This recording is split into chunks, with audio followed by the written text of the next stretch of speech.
What's the weirdest meal you were ever served at a friend's house? 1. I was invited to the home of a distant cousin for dinner. He and his wife were always snobs. No matter what you did, they would try to one-up you. If you painted a room blue, she would walk in and say something like "oh, blue" in a condescending tone. Didn't matter what it was, they had to put down.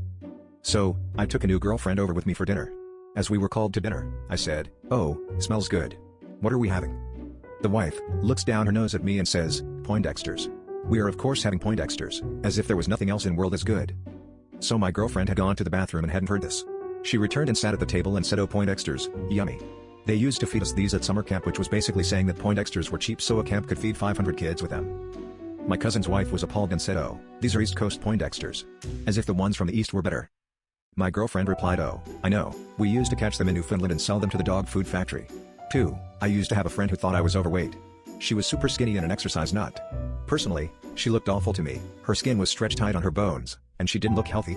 She was constantly sending me information about all the health problems caused by being overweight. At the time, yes, I could have stood to lose some weight, but I ate a healthy diet and was active and had no health issues, so she really started to bug me. So once she invited me to lunch.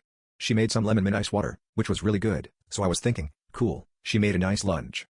So she is bustling around in the kitchen and comes out finally with this dessert-sized plate with 3 little pizza roll thingies. I can't remember what they are called, but they are about 2 inches long and an inch wide. Also, full of fat and salt. And a small salad with some lettuce, a tomato slice and a sprinkling of shredded carrots with some kind of creamy dressing. I ate it, of course, because I am not a rude person, but the pizza thingies were so salty as was the dressing. All the while she was lecturing me on how this was portion control. I just smiled and nodded while I ate my small, but not at all healthy meal. That was the last time I ever saw her. She continued to send me lecturing emails and articles on ways to lose weight. No wonder she looked like crap. She was eating crap food, just so little of it that she was losing weight. I finally ended up just blocking her entirely. I would be willing to bet good money that even with my extra 10 or 15 pounds, but with my low salt, low fat, tons of veggies and healthy food diet I am far healthier than she is.